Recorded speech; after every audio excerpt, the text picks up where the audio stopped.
আমরা এখান থেকে বাবার ডাকে এগিয়ে চলেছি অবশ্যই, কিন্তু সঙ্গে মা গঙ্গাকে কিভাবে ভুলে যাই। মা গঙ্গার দর্শনও হয়ে গেল, প্রণাম করে নিলাম, তোমরাও প্রণাম করে নাও। আমরা এগিয়ে চলেছি হাওড়া স্টেশনের দিকে, অ্যান্ড সেই বিখ্যাত হাওড়া ব্রিজ হয়ে। তো অলরেডি আমরা হাওড়া স্টেশন পৌঁছে গেছি। লোকাল ট্রান্সপোর্ট কিন্তু বেস্ট অপশন, তুমি যে কোনো সিটিতেই ট্রাভেল করো না কেন, লোকাল ট্রান্সপোর্ট কিন্তু বাজেট ট্রিপ, বাজেট ট্রাভেলের জন্য একদম বেস্ট। অনুসন্ধানে জিজ্ঞাসা করে আসলাম 11:55 ট্রেন, ঠিক আছে? 11:55 ট্রেন 14 নম্বরে।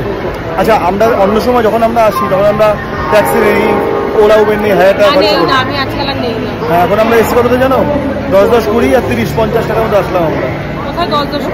ট্রেনের টিকিট, সরি, ট্রেনের টিকিট 5, 10 আর 15, 30, 40 টাকার মধ্যে আসলাম আমরা। মানে বলতে চাইলো যে ও বিরাটি থেকে ট্রেন ধরে শিয়ালদা, শিয়ালদা থেকে বাস ধরে হাওড়া, এই বললো। ঠিক আছে, আমি জানি না কতটা আওয়াজ আসছে, চলো পরে গিয়ে কথা।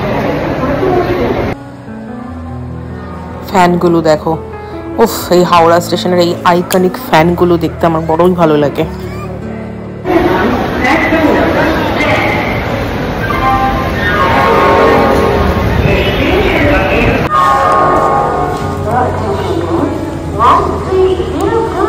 কটা বাজে?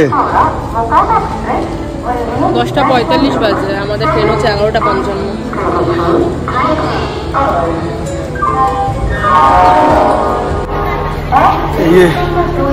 এটা কিনে নিয়ে আসলাম, 60 টাকা নিল। আর জল নিয়ে আসলাম, জল। আর এটা প্লাস্টিকটা লাগবে যেতে যেতে। তোমরা জানো, আমরা যাত্রার উদ্দেশ্যে বেরিয়েছি, কিন্তু যাত্রার জন্য যেটা সবচেয়ে বেশি প্রয়োজনীয়, আমাদের যাত্রা পারমিট, সেটাই আমাদের ছিল না।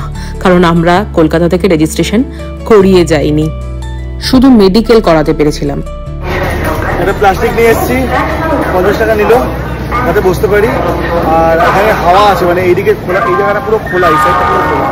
এই সাইডটা পুরো খোলার জন্য, সে 14 নম্বরের সামনে বসে পুরো খোলার জন্য এই জায়গায় হাওয়াটা আছে অ্যাটলিস্ট।